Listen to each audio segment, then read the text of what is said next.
家族のデータをひとまとめ。こんにちは、トバログです。今回はですね、ちょっとこのナスを用いて、家庭内自宅にあるいろんなところに散らばったデータを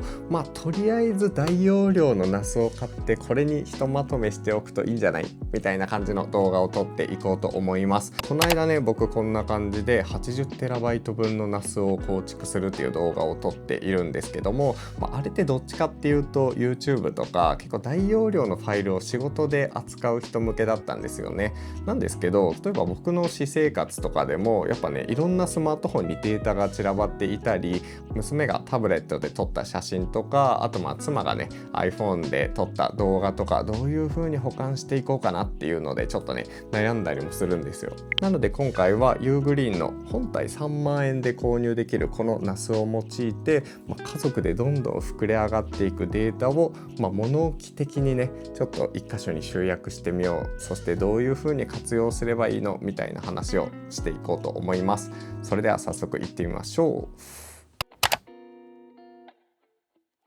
はい、というわけで早速紹介していくんですが、今回導入するのがユーグリーンのナスシンク DH2300 っていう比較的入門機的な感じの気軽に使えるナスですね。この間紹介したこのナスが、結構ねハイエンドというか CPU とかメモリーも強くて、動画編集とかプロフェッショナル的に使いたいならこっちかなっていう印象なんですが、こちらは本当に気軽にデータを保管するとか、そんなにゴリゴリ使うわけでもないんだけどっていう人にぴったりのアイテムだと思います。そもそもナスって何なのっていう話を簡単に紹介するんですが、基本的には自宅に置く自分だけのクラウドストレージ的なイメージで持ってもらっていいかなと思います。 USB メモリとか外付けのハードディスク SSD と違って、ネット経由でね Wi-Fi とか、そういうのでどこからでもこの中のデータにアクセスできるっていうのが最大の魅力ですかね。もう一つ特徴としては、一度揃えてしまえば月額料金がかからないっていうところですね。クラウドストレージだと容量の大きさによってね月額料金って変わってきていて、特に動画とか写真をたくさんアップロードしたいってなると割とね高いプランを契約していく必要があるんですが、 NAS に関しては最初に初期費用として NAS 本体とハードディスクを揃えてしまえば、クラウドストレージだとちょっと導入が現実的ではない、例えばね30TB とか最大これ 60TB までいけるんですけど、そういう大容量のデータプランもね、自分で構築できるっていうのがいいところですね。あと最近だと割と自分のアカウントにアップロードした写真が原因で、YouTube とか Google とかね、そういう、アカウントが全部バンされてもう永久停止になってしまうみたいな話も最近結構ちらほら聞くんですよ。僕もね自分の小さい時の写真で裸の写真とかがね、フォルダに入ってたりして、うわ危ねえとか思いながら、それを削除したりしてたんですけど、そういう意図しない情報からアカウント停止とかのリスクもあったりするので、そういうデータとかの分散っていう意味でも NAS は一つあるといいのかなと思います。注意点としては、物理的にねこのストレージごと自宅に置くので地震とか、水没火災みたいなそういうリスクはあるんですけど、一回購入してしまえば基本的に形ある限りは使っていけるっていうのが大きなメリットかなと思います。はい、細かいセットアップ方法とかは後で紹介するとして、まず NAS でどんなことができるのかの活用法的なところを紹介します。まず一つとしては、データをね集約しておく物置的な使い方ですね。スマホで撮った写真とかカメラで撮った写真、それぞれ家族がアカウントを作ったりフォルダをね専用のもので分けておくことで、それらを大容量の NAS であればひとまとめにしておきやすいかなと思います。で、活用法2つ目としては、 NAS を持っていない人、アカウント持っていない人向けにリンクを発行することも可能っていうところですね。家族の写真を送りたいんだけど、クラウドストレージとか YouTube とかに動画とかをねアップしてから共有するのはちょっと嫌だなっていう人とかにはね、動画とかそういうのを書き出さずに、リンクが共有できるっていうのも1個メリットですかね。で、活用法3つ目としては、家族のデバイスのバックアップですね。例えば僕が今使っているこの MacBook とか、はたまた妻が使っている PC だとか、子供のねタブレットとか、そういうデータのバックアップ先としてもやっぱりね優秀ですね。その辺もね後でお伝えしていこうかなと思っています。というわけで早速ね組み立てていこうと思います。本当にねナスって結構めんどくさいイメージがあったと思うんですが、ユーグリーンのシリーズになってからはすごく楽ですね。こんな感じでカートリッジみたいなのがあるので、ハードディスクをガシャンと挿して、ドライバーもね付属しているので、こうやってガリガリと付属品だけで完結できます。よし、はい、これであとカバーをかぶせるだけ。簡単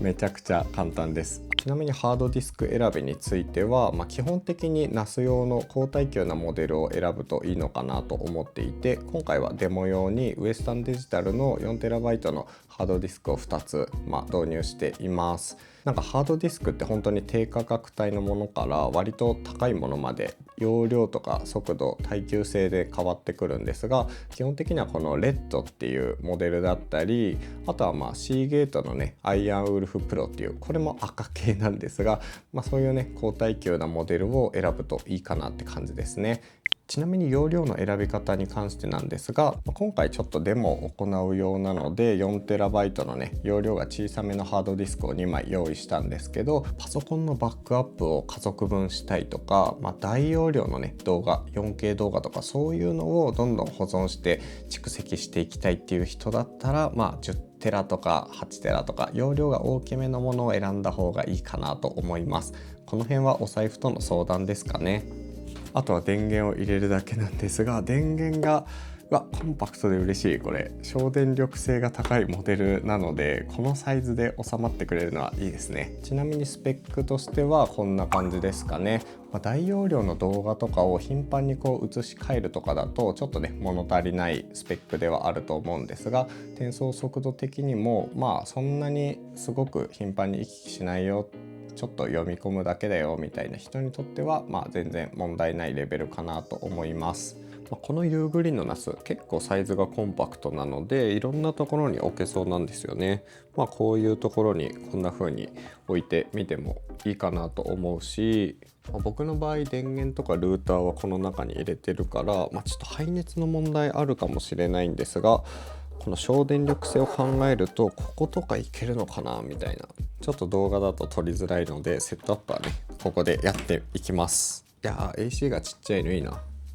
後ろを見るとイーサネットポートがあるので、ここにルーターから接続する LAN ケーブルをぶっ刺しますっていうところで実際にセットアップを見ていくんですが、今回この New っていう DH2300 の方を登録していくと。でアカウントを設定していきます。一応ねメールアドレスとかを登録すると外にいる状態からこれでねこの NAS とネットワークを介して中のデータが見られたりデータ転送したりとかができるので、これで登録しておいた方がスムーズかもね。はい、こんな感じでアカウントを作るとこういうねダッシュボードに飛ぶことができます。でここからまずやるのがストレージプールの作成っていうやつで、こんな感じで、3.6 テラって出てるんですが、ハードディスクが2枚刺さっていることがわかると思います。で NAS の場合この2つのハードディスクをどういう風に扱うかっていう設定があります。それがRAIDっていう概念なんですけど、主に今回の NAS では RAID0 と RAID1 っていう、2つのね通りの使い方ができます。ざっくり紹介すると RAID0 っていうのはハードディスク2枚をそれぞれ足し算する形で、ストレージを作るっていうイメージです。合計すると7テラ分ぐらいのねストレージがあるので大容量に使えるんですけど、その分一つでもハードディスクが壊れてしまうとそのストレージ全体が壊れてしまう、データが読み込めなくなっちゃうっていう恐れのあるのがRAID0 です。一方で RAID1 っていうのはハードディスクが2枚あるうちの1つを完全に複製する。なのでストレージの全体容量としては 3.6 テラで、少なめにはなってしまうんですけど、その分片方が壊れたとしてももう片方で完全にバックアップを取っているのでデータが生き残っているっていう、そんな感じのイメージですかね。個人的にはねやっぱり中のデータって結構プライスレスなところがあるので、基本的にはRAID1 を選択して、でよりねちょっとお金は高くなっちゃうんですけど、より大きな容量のストレージを購入してで、それでね運用していくのが一番いいのかなと思います。というところでダッシュボードがあるんですが、難しいことはなくて、基本的には使い方ストレージと同じで、例えば個人フォルダみたいなのでこうやって自分で新しいフォルダとかを作っていくと、それ用のねフォルダができるっていう、そこのところはPC と同じかなと思います。で基本的にはここにねスマホのデータとかパソコンのデータとか、ありとあらゆるねちょっとストレージを圧迫してるんだよなみたいなデータをここに逃しておくっていうのが、今のところ一番しっくりくる使い方かなって感じですかね。でちょっとねリアルなものなのでモザイクをかけるんですが、僕の場合家族のフォルダとかをこういう風にね日付別とかに分けてたものがあったので、これをこんな感じでねいろいろアップロードしていくっていう感じで今使っています。でここでね保存しておいて見るのもいいんですけど、一応ね写真を見るためのアプリもあるんですよ。この写真アプリに関しては普通のねスマートフォンアプリみたいに月別とか日別とかそういうのはもちろんなんですが、例えばどこで撮影しているのかとか、あと誰が写っているのかとか、そういう感じのタグ別で AI でね自動的に写真を判別して分類してくれるっていう機能もあります。この辺は結構ねスマートフォンとか他のクラウドストレージサービスと近いようなイメージかなってところですかね。この設定までで個人で使うのであれば完結しているんですけど、例えば家族、妻とか子供たちとか他のユーザーと一緒にね使いたいっていうこともあると思います。今回はねそういう趣旨の動画なので、どういう感じで使うかっていうのをちょっと紹介しておくんですが、まずコントロールパネルに行って、でユーザー管理っていうところがあるので、例えばね今とばつまって入ってるんですが、ユーザー管理で子供のアカウントとストレージ追加しておきたいなっていう時は、ここでね新しくアカウントを作っていくイメージですかね。でこれすごいのが容量制限っていうのがあって、1人当たり何ギガバイト何テラとかどのぐらいの容量を割り当てるかっていうことも設定できます。とりあえずちょっとデモ用にねとばつまっていうアカウントを作ってみたんですけど、こんな感じで容量制限をね100ギガにしてるところを足んなくなったら倍にするとか、そういう感じで使うこともできますね。で今ねアカウントとばつまで入ってるんですけど、とばつまから入るとこんな感じで、それぞれね自分のファイル、フォルダーが作られるイメージですかね。管理者であってもこのファイルの中身はね見ることができないので、完全にね、自分だけの引き出しをこの NAS の中に持っているみたいなイメージですかね。でこのフォルダの構成として個人フォルダと共有フォルダっていうのがあるんですが、考え方としては個人フォルダは自分だけの引き出し、共有フォルダは物置の中の家族共用で使う場所みたいなイメージです。なので共有フォルダの方にみんなでシェアしておきたいなっていう写真とかをバンバン入れておくと、さっき僕のアカウントから入った写真もこういう風にね一覧で見ることができます。この辺はねクラウドストレージでももちろんできるんですけど、僕の動画見て結構容量が大きめのねものとかで撮ったやつとか、写真カメラ一眼で撮ったやつとかね結構何テラにもなっちゃうようなデータに関しては、こういう NAS でね共有しておくのがいいかなって感じですかね。で活用法2つ目としては、さらにその構築したフォルダとか写真を他の人に共有するっていう機能もあります。例えばこの間撮ったこのお盆帰省した時の写真だけおじいちゃんおばあちゃんにちょっと送りたいんだよなって時あるじゃないですか。写真を NAS の中から引っ張り出して LINE とか、クラウドストレージでね、リンクを作って送るっていうのもいいんですけど、 NAS だったらこれそのままね共有ができます。例えば写真アプリを開いてアルバムでね、事前にこの全てのアルバムみたいなところでね、こんな感じでアルバムを作っておくんですよ。そうすると、ちょっとね画像とか今入れてない状態なんですが、この中にねポンポンと共有しておきたい写真を、家族全員からかき集めて入れておいて、でこの公開共有っていうやつを押すとリンクが発行されて、この NAS のねアカウントを持っていない人でもアクセスができるようになるんですね。でこれ地味にいいのが、有効期間も何日間にするかとか設定できたり、パスワードの有無とか、あと写真勝手にダウンロードするとかねしないとか、そういう設定も行えます。家族間とかだったらそんなに使わないかなと思うんですけど、全然違うところに写真を共有するとかってなったら一つこういうのはねありがたいですね。はい、でもちろんできることって写真とか動画の保存だけじゃなくて、こういうね PC のバックアップも行うことができます。特にこういう MacBook だとタイムマシーンって言ってすごくねバックアップが楽なシステムがもともと備わっているので、ちょっとそれもね割り当ててみようかな。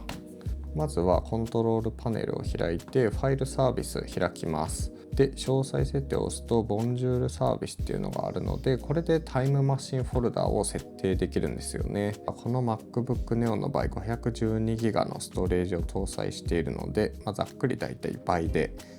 1テラぐらいかな。で保存をしておいて、で保存されたらさっきのボンジュールサービス行って常焼きタイムマシンで保存適用。そっか、この辺もね有効にしないといけないんですね。でボンジュールサービスが完了したらアプリケーションからタイムマシンを探す。バックアップの場所が設定されてないって出るので、これで押すとバックアップディスクを追加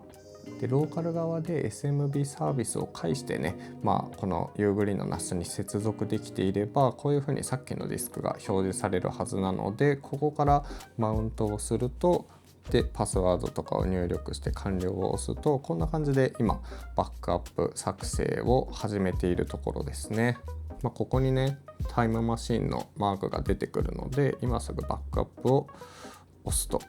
そうするとこういうふうにこの中にあるデータ全てがバックアップされるので、仮にこのバックアップが終わったら MacBook Neo ごとね水に水没したりとかして、壊しちゃったってなって、新しい、MacBook Neo が来たとしても中身は完全に同じものとして扱うことができます。もちろんこれは NAS じゃなくてもできるんですけど、もし大容量なハードディスクを買った場合とかだったら、あちこちにストレージを移すよりはここで一括管理した方が楽かなっていう感じのイメージですね。はい、というわけで今回はこのUgreenの NAS を用いて、家族の電子物置みたいなのを構築するっていうね動画を撮ってみました。結構ねこういうストレージサービスいろいろあるんですけども、NAS を選ぶメリットとしては、自分次第で結構ね、自由にストレージの容量を作れるっていうところと、あとは完全にね1回構築してしまえば月額料金がかからない、この中身を区切ってね自分のパソコンの、バックアップを取ったりとか、専用のフォルダを作ったりとか、いろいろねそういう活用法があるっていうところもいいところですかね。注意点としてはやっぱり物理的にね破損してしまったり、このハードディスクの寿命を迎えるとか、そういうところもあるので、100% なすだけっていうよりかはクラウドとね並行して使っていくのがおすすめな使い方ではあるんですけど、クラウドでもね結構やっぱ値上げとかこのルール変更とかで結構ね頻繁にそういう入れ替わりとかはあるので、基本的にこの NAS にね一回集約してしまうっていうのが良さそうな使い方かなと思います。はい、というわけで今回はこんな感じで動画終わりにしようと思います。もしね今回の動画で気になったっていう人は概要欄の方にリンクを貼っておくので、ぜひチェックしてみてください。それと一応トバログのクーポン番号も発行してもらっているので、購入する際にはねこれを入れてもらえるとさらにね 5% 割引なので、こちらも併用してもらえるといいかなと思います。はい、というわけで次の動画でお会いしましょう。トバログでした。